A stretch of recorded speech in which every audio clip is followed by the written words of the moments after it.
Et certains sont dans des fosses communes, à Wochi, à Sorimale, à Moutaalak, je pense, dans le Guinimaka. 473 personnes qui ont été tuées par la bêtise humaine, par le racisme ambiant. Et selon les statistiques que nous avions à l'époque, il y a eu 833 qui ont été torturés dans la vallée. Sans compter les viols, n'est-ce pas, de femmes, même de femmes mariées. Quelqu'un me dit, mais ce n'est pas seulement les jeunes filles, excusez-moi, ce n'est pas seulement les filles qu'on a violées, même des hommes, même des garçons, on les a violés. Ça reste à prouver, mais en tout cas, on en parle. Moi, je n'ai pas de preuves tangibles, mais on en parle. Mais c'est la pire des choses. Des militaires mauritaniens, des musulmans qui violent des garçons. Ça, on ne le dit pas assez, mais c'est très grave. Donc, moi, je pense que pour qu'il y ait une réconciliation dans ce pays, il faut, comme on le dit, une commission vérité et réconciliation pour faire la lumière sur ces exactions, ces violations graves et massives des droits humains, sur ce génocide. Il faut qu'on sache ce qui s'est passé, qui a fait quoi, qui a tué, qui a ordonné. Il le faut. Sinon, il n'y aura jamais de réconciliation. Parce que moi, je me souviens d'un des officiers qui avait été exécuté.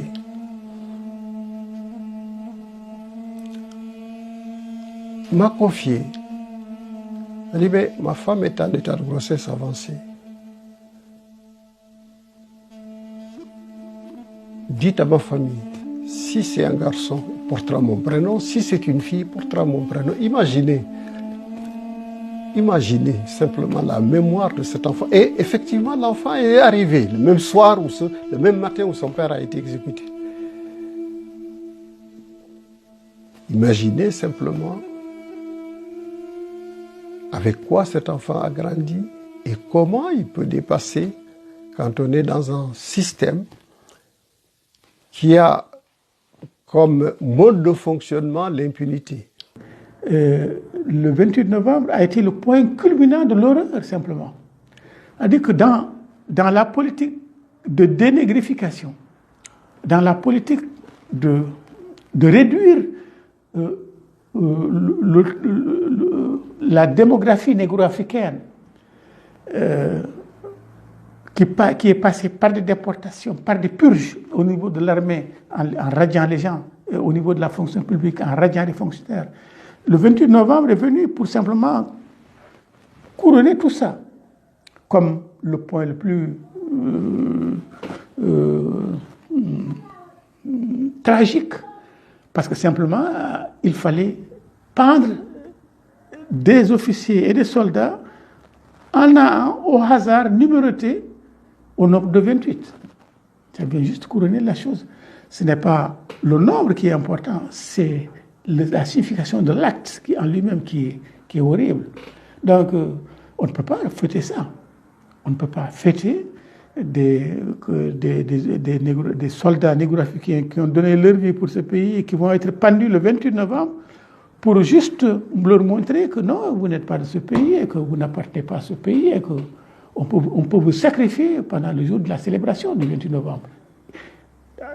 Dès lors, à partir de cet instant, le 28 novembre, qui était un moment de commémoration joyeuse, cesse d'être pour nous, ce moment-là. Il devient un moment de deuil, un moment de douleur.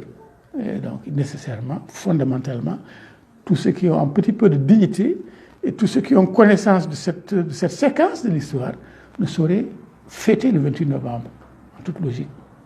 Nous appartenons à cette catégorie-là, en tant que politique et en tant qu'élément premier qui avait dénoncé ce qui se passe et qui avait mis en garde vers les